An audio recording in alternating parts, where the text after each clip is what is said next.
everyone, from me, Brent Graham of goodforthegame.co.za, and welcome to this Durban July 2024 betting tips show.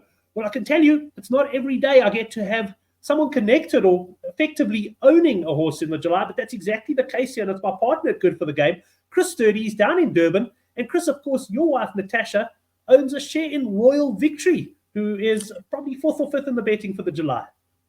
Yeah, Brent is a fancied runner, and it's an amazing story, an amazing journey that we've been on. But yeah, we're the smaller shareholders in a real champ, and we can't believe that we're on the cusp of going to the July. I tell you what, your story would make a great Netflix documentary. If you do enjoy your sporting previews and your horse racing previews, hit the subscribe button and hit the bell, because we've got another Durban July preview coming up with Jason Dedeker. That'll be sometime tomorrow, and you want to hear about that one as soon as it comes out. But Chris, let's actually start with the July. Just to mention to the viewers what we're going to do here. We're going to talk about the Durban July. And obviously you do have an interest. You obviously know a lot of the other horses. We can touch on the favorites. And then we'll run through the card. I see you've got an article on Good for the Game. They're using Betway, using the Betway card. You've pretty much got a bet in every race. So we'll run through that. And then just to let people know that there is a link to that article and a couple of other Durban July articles that on Good for the Game. That's down in the description box below. But let's kick straight in here. I see 4 o'clock, race number 7, the Hollywoodbets Durban July over 2,200 meters. Chris, Green with Envy's the favorite. And the way we've done the odds here, the decimal odds, that relates to a price of 5-1. Yeah, 3-year-old Dean Canamea, powerful yard, done absolutely nothing wrong in feature races over the Greyville season, and yeah, massive respect. So we'll see. Pretty difficult, Brent, to weigh up the form, the 3-year-olds against the 4-year-olds. There's not that much collateral form. But in terms of what Green with Envy's done, it's got a nice draw. Yeah, you've got to say that it deserves to be right up there at the top of the boards. Right. The next in the betting is See It Again. This is priced at 11-2. Yeah, runner-up last year to Winchester Mansion, which maybe we'll touch on later. 60 kilograms would probably be the worry for the trainer and the jockey, but undoubtedly a class horse. I mean, there's dangers everywhere in this race. In my opinion, it's wide open. I don't think they're unhappy with their draw. They had a nice prep over 1,600. The 2,200 is much more See It Again's game.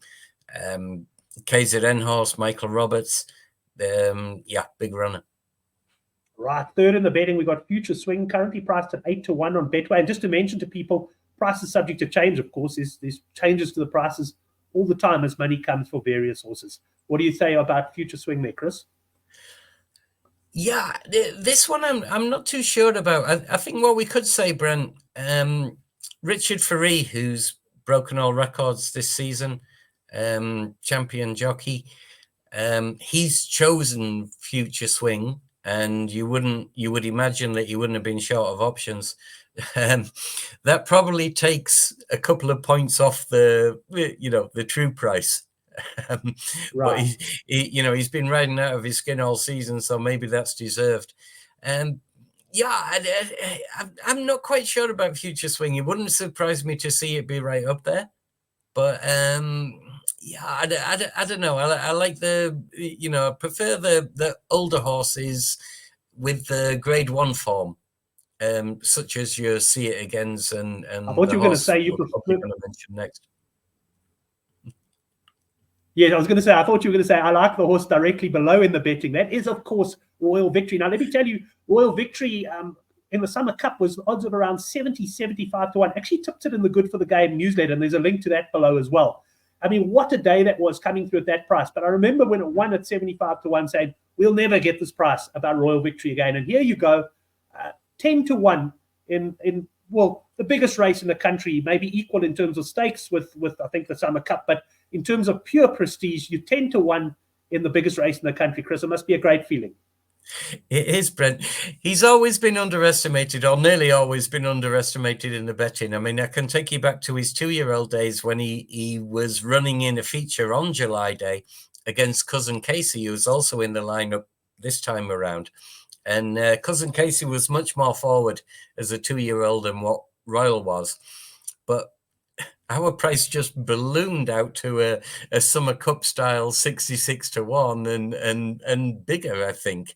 And we were getting like 10-1 places. And yet his maiden that he'd won, the form was working out superbly, and I couldn't believe it. But I think sometimes punters latch onto the bigger yards and whatever.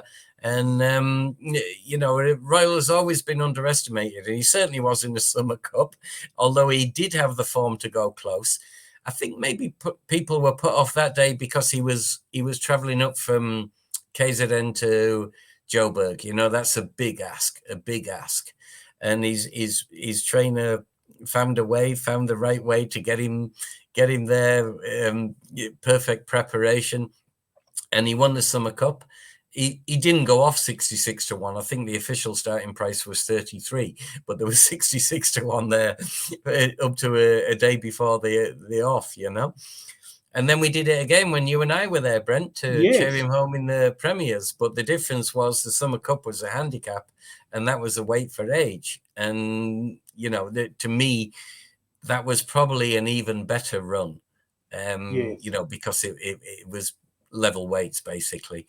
And in that race, which was in April, Jockey will say by his own admission, he got a bit too far out of his ground, not by error, but just by circumstances of how the race ran. And he picked everybody up in the straight.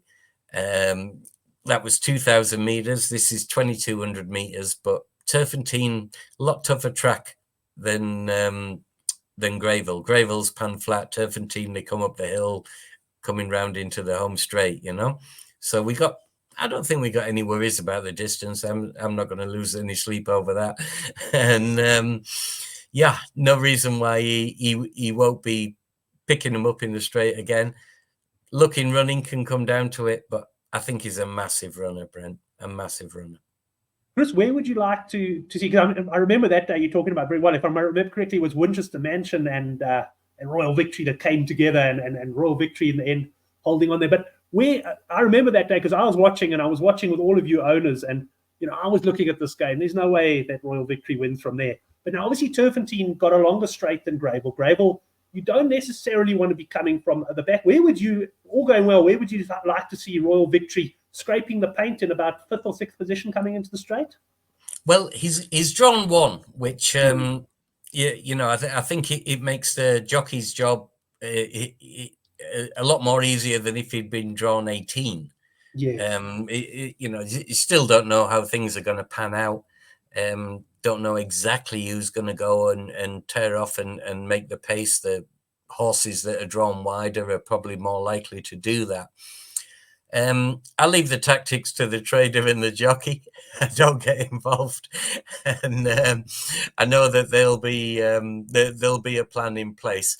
But it's no secret that his running style is to come from off the pace. All his best races, win or lose, have been when he's been making up ground with the shorter straight at Grayville, and there are pundits out there that have made something of it. Ideally, Turpentine suits him right down to the ground. But the thing is, we're not traveling here, Brent. Nobody's knocking on his stable door at 2 a.m. and loading him into a box on the early hours of Friday, and however many hours it is up there to Turpentine. This is a home game, and I think that's worth a length. Well, I can tell you something. If Royal Victory wins, I think 2 a.m. will be relevant because that's the time you'll be getting back to your place. I reckon. Yeah, that'll be early for me if he wins. Yeah. Chris, just looking down, I won't run through all those. And by the way, I've only put the top sort of 10 in the betting on here. But what else catches your eye? What do you fancy for perhaps a big run that you've got a lot of respect for in this race? I think it is wide open, Brent. And as I say, with the 3-year-olds, there's a lot of talk about Oriental Charm. And, we've no collateral form where you can say, oh, yeah, this one, is got a lot to make up on merit ratings or things like that, A lot of the fancied horses have pulled a decent enough gate, but I do think, yeah, you can make a case for a big chunk of that field, to be honest, if it's their day. Winchester Mansion, we're actually giving him I think half a kilogram maybe. And he, we only just mowed him down in Joburg in the last 50 meters. But I think we did come from further back than what might have been anticipated, and from further back than what might happen on Saturday. But again, a big runner. Flagman, improving, drawn wide, which is going to make it tough there. But, a horse that's improved at a rate of knots. So, who's to say it won't improve again? Future Pearl, I think, has got the widest gate of the lot. Barbaresco, I think Southpaw on the good for the game. I was going to say that Southpaw's fancy and the good for the game for him, by the way. Yeah, and he latched onto this early, Brent. He latched onto this very, very early, And then I'll never underestimate Cousin Casey. He done us twice as a 2-year-old in feature races, one on July Day, one on Gold Cup Day. And it might be that we've overtaken him a bit. We're a higher rated horse than him now, but Royal's got to give him a little bit of weight. And fantastic trainer, Sean Terry. And yeah, I'll never dismiss Cousin Casey. And then you can hunt around the tipping sites and the horse racing media, and you'll find somebody making a case for pretty much every horse in a race. I'm not going to tell anybody to empty out. I can just say our horse is well. Royal Victory. He's got the draw. He's got the jockey. We've had a fantastic preparation. I was there at the stables to see him on Tuesday morning. First thing, he looks $1 million, and yeah. Maybe looking running will come down to it, but we're happy with what we got. And I think at 10-1, you or anywhere around there, you're going to get a cracking run for your money. Excellent. You don't need to convince me on this one. And I'll probably be throwing in some swingers there with Barbaresco. But Chris, of course, we've got 11 other races on the card. And I know you've got an article on Good for the Game where you've actually put it, and generally speaking, some fairly nice prices as well there. And certainly are some open races. But let's run through the card, and you can just share your thoughts on each race. Starting off with the first race, which is 11:45 on Saturday morning, over 1,400 meters on the poly track. Yeah, but my thinking, the way to play this is my personal thoughts, is that the earlier races, maybe small bets and just don't do any damage to the bankroll for the bigger races to come. In race 1, there is a hot favourite, number 5, Lock and Key, Glenn Cotson. Absolutely hacked up on debut. 1 run, one win. This is on the poly track. No reason to suggest that this filly won't take to the poly track. But, just with that in mind, I thought, now maybe there's, there's some more experienced horses here that might be able to get in a blow. And there's one trainer there, Gareth Van Zyl. He's got number 6, Rani of Jansi, if I'm pronouncing that right, Vian's Queen, and Kashotten. And they're all very backable prices. And, I wouldn't be surprised if one of them goes close. And Vian's Queen, 12.5 to 1 at the moment, or somewhere around there. Rachel Venica takes 1.5 off. That would be my idea of an each way bet for race 1. Right, it's actually, I see now, because I've got this pricing, so it's subject to change about an hour ago, and that was 16 to 1, so that's a nice price. Sorry, I didn't realize I hadn't got the race numbers of the horses, but we'll plug along there. Race number 2, also over 1,400 on the poly. Here we got the Grey King, the 3 to 1 favorite, Chris. Yeah, definitely the one to beat. Got the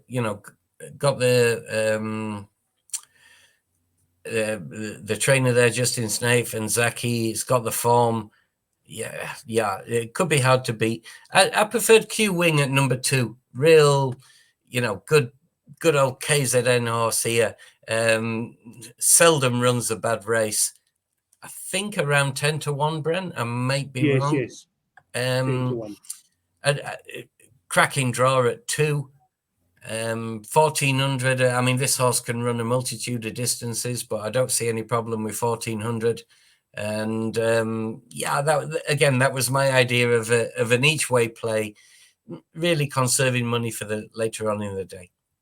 Right, as you say, we don't want to break the bankroll. Nice if you can have a couple of early wins, but you don't want to do any damage going later in the day. Here we got race number 3 over 2,200 meters, which is the July distance.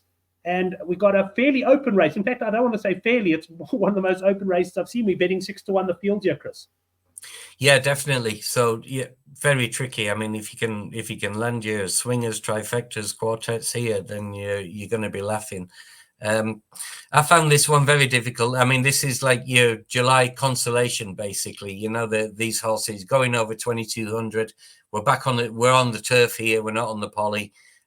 These are horses, some of whom had aspirations to get in the July and didn't make the cut.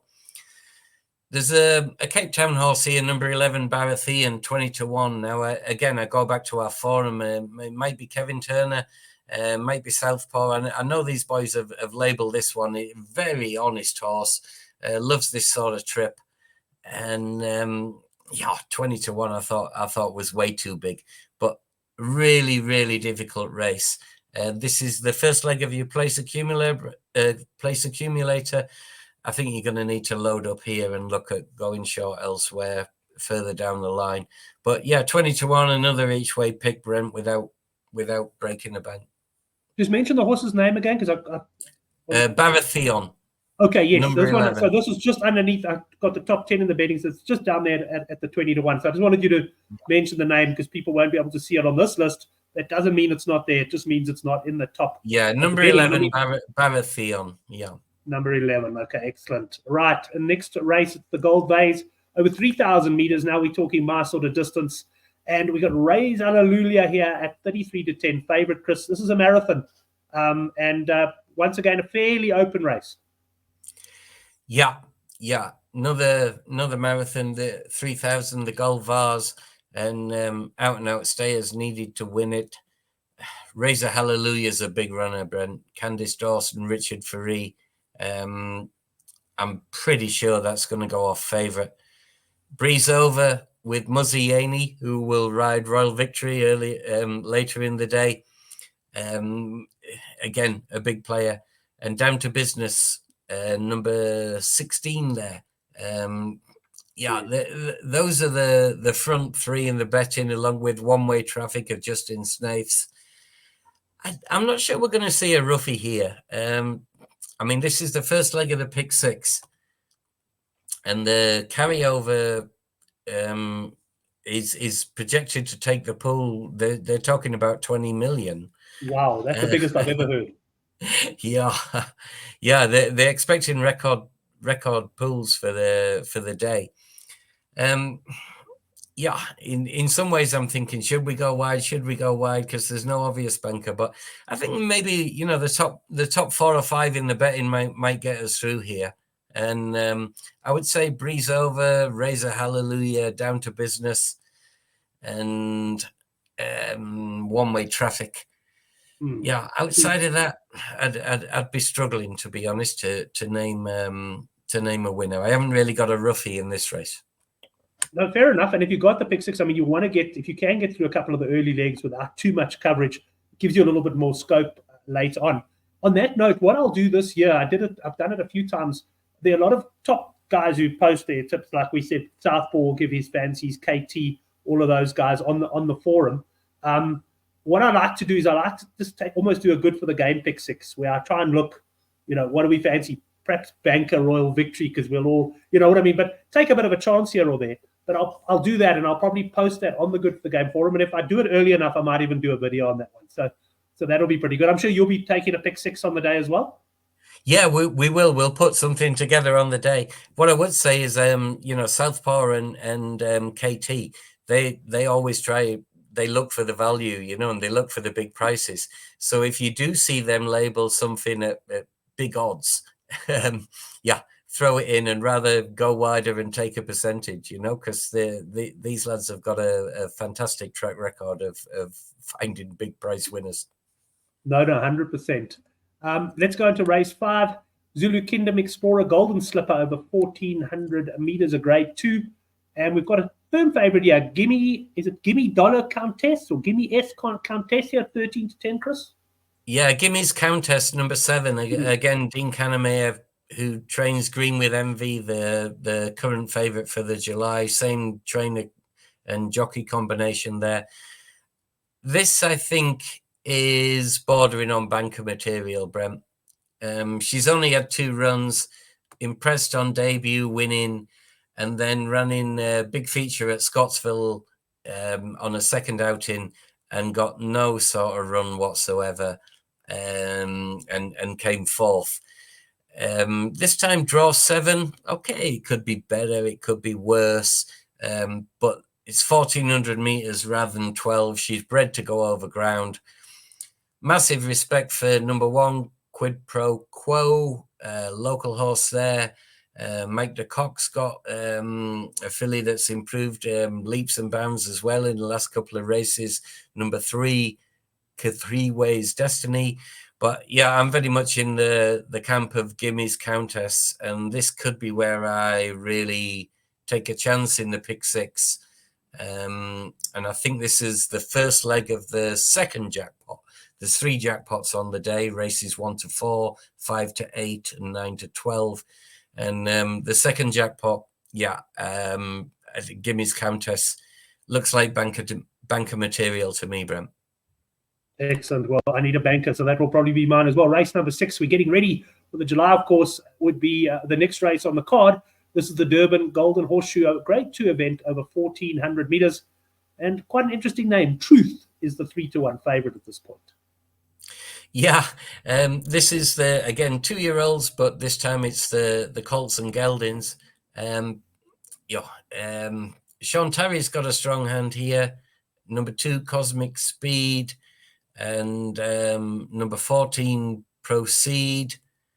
Has he got another one from memory? I'm not sure he has. Justin Snaith's Great Plains, and then Candice Dawson as number 11, Truth, who is 2 wins from 2. First trip down to KZN. Will Truth take to Greyville, and especially from that draw? Certainly a very, very talented horse. I was going more on the draw here than anything, Brent, and I thought Cosmic Speed, a gelding. Sean Terry, 8 to 1, an each way play on that one. I think first 3, and who knows, could even put its nose down in front. Excellent. Cosmic Speed there. Right. Now we jump ahead. Obviously, we've already spoken about the July. This is race 8. Hopefully, Chris doesn't watch this race because he's too busy sipping champagne already there with Royal Victory. The Ridgemont Garden Province Stakes of 1,600 meters, a grade 1 event. And we got a 5 to 2 favorite here at the moment, Double Grand Slam. Yeah, and again, looks the one to beat. Nathan Faree, maybe trading around 2 to 1, Brent. Just looking at 5 to 2. 5 to 2. 5 to 2. Yeah, that's probably about right. Certainly deserves to be favorite. Silver Sanctuary, a big runner. They decided to go for this race when I'm pretty sure they would have got in the July. So the connections there with the trainer Mike de Kock, who obviously knows what he's about. They decided that we'll go for this. It's still a grade 1 race. It's a fantastic race. So yeah, Double Grand Slam, Silver Sanctuary. There's just one, the Cape Town horse from the Bass Robinson yard, Red Palace. In theory, got a lot to do on the merit ratings. It's a bit of a temperamental filly, I think. But if this one is on a going day, and again, we gotta hope that it takes to she takes to Greyville. She could cause a problem for the front 2 in the betting. After that, Raskova, also a big runner. Glenn Cotson, Royal Victory's trainer's brother. This one won some big races. Meets Double Grand Slam again. Draw of 10 for that one. Probably Glenn won't be too happy with that. But a big runner. I would see it between the front 4. I don't see a roughie here, although, as I say, keep an eye on what the boys on the forum put up. But I think between the front four in the betting and if forced to make a pick at the prices, I would side with Red Palace. But none of the front four in the betting would come as a surprise to me. Red Palace there at 9-1. We're on to race number 9, and here we've got a favourite at 5-1, Cruise Control. This is the Post Merchants over 1,200 metres. Yeah, now we're at the last leg of the pick 6, yeah? Yeah, race 4 to race 9. And if you're still going in the pick 6, I hope you've got as many as possible here, because this looks like a nightmare to me.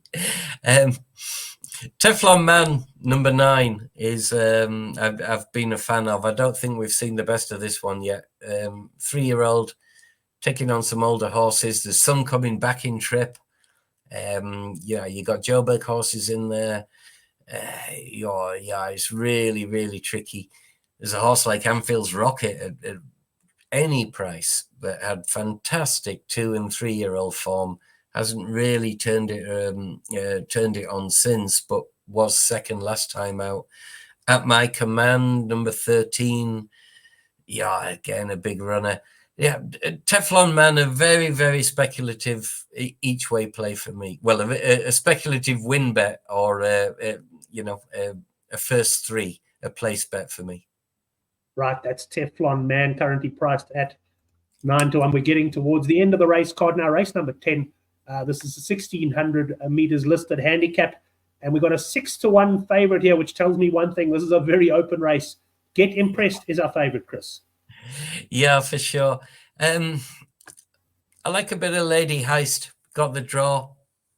Cabela Betzignani, drawn 2. What's the price on that one, Brent? 10-1, Lady Heist.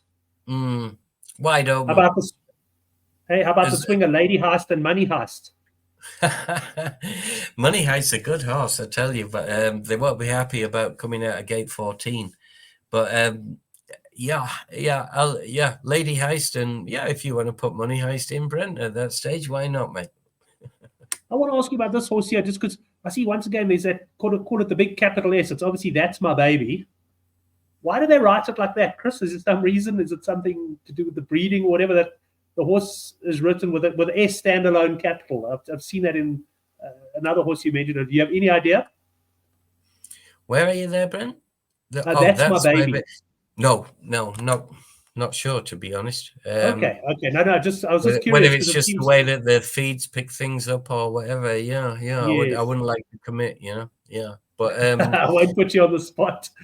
Yeah. Well, actually, I just did. If you go to the SA Horse Racing, the Gallup website, where they get the feed from the NHRA, that's with an apostrophe and then S My Baby. But yeah, somebody will know more than me on that one, Ben. Right, we're on to race 11, the Brentford Football Club Pinnacle Stakes over 1,600 meters. Why Brentford? Well, of course, it's the Hollywoodbets Durban July, and they also sponsor Brentford Football Club there in the UK. Shantastic is our 9-2 favorite. Another wide open race, hey? Just Be Lekker, Candice Dawson, Samanga Kamalo. Nice draw at 5. 6-1. Yeah, 1,200 should be perfect. I think there's a good run for the money there, Brent, with Just Be Lekker. But yeah, again, another wide open race. Right, we'll get into the final race, and then we'll just talk about your strongest fancies for the day. This is the Get Out Stakes. It's your final race over 1,000 meters. We're back on the poly track here, and we've got a pretty firm favorite at 22-10, Chocolate Soldier. Yeah, very speedy, I believe, and this is the minimum trip, 1,000 meters, gate 1. So obviously gonna, they're hoping that this one will fly out of the traps and won't come back. Looks a bit skinny to me at the price at 2-1, but probably a deserved favorite. I'll mention number 10 because it's actually the connections of Royal Victory, Mr. and Mrs. Victor, and Nathan Cotson's in there as well. But it is coming back from a long break. Sorry, just give the name there, Chris, because we don't have the numbers up. Warrior of Royalty. Oh, right at the bottom there, 20-1. Yeah. Okay. Yeah, but obviously we'll be cheering that one on for the connections. And another one coming back from a long break, number 11, Quandary. Yeah, you don't know with these horses just whether they're going to need the run or what, you know. Black Eagle at number 3 could be a good each-way shout. Kamalo again, you know, I thought he was a runner in race 11. I think he's a runner in race 12. I just thought the favourite was a bit too short there at 2-1. But, yeah, difficult race, Brent. Yeah, let's hope we've still got some money and our senses about us at this stage. Yeah, well, I must say, normally what happens in the July, if I'm having a good July, you know, I would maybe back one of the short price favorites. But if I'm chasing at this point, there's only one race left. I'm having a go at Warrior of Royalty at 20-1. That's going to be my get out stakes, no doubt about that. Chris, it brings us to the end. I just got up this slide here, just showing us what's on the Good for the Game website. There's obviously the forum, you got the betting, you got all of the bets that we discussed now, actually in an article on the website. That is down below, or just go on to goodforthegame.co.za. And then as far as the YouTube channel goes, we've got a little fun July trivia that's up. And we're going to also have a preview with little woozy Jason Dedekind, who has, of course, been in the industry quite a few years ago, really knows his races. But Chris, to finish off from your side, just what we discussed today, what are your maybe 2 or 3 standout bets? Doesn't have to be in terms of certainty, but in terms of value. I think probably the banker on the card is Gimmy's Countess, which was it race 5, Brent, we said? Yes, 13-10, yeah. Yeah. To me, that looks like the banker. I mean, you know, for those guys playing the exotics, you've got to go short somewhere. And I would say that that Gimmy's Countess fits the bill as a banker. And then, yeah, obviously I've got the rose-tinted spectacles on, but I'm probably going to bank a Royal Victory as well in my pick 6. Excellent. And then anything else, just like in the 20-1 range of the ones that we discussed, any of them that you've got a sneak might shorten in the betting? Whether they'll shorten in the betting or not, I'm not sure. But the ones that I mentioned in the earlier races, that's where I was looking for the bigger priced horses. Yes. You know, more for small each way bets, in the hope that you know, if one comes in, then it increases the bankroll for the better bets in the middle of the card. So yeah, nothing absolute standout as a roughie. But you know, I would say that if Royal Victory comes in at 10-1, then yeah, we'll be happy with that.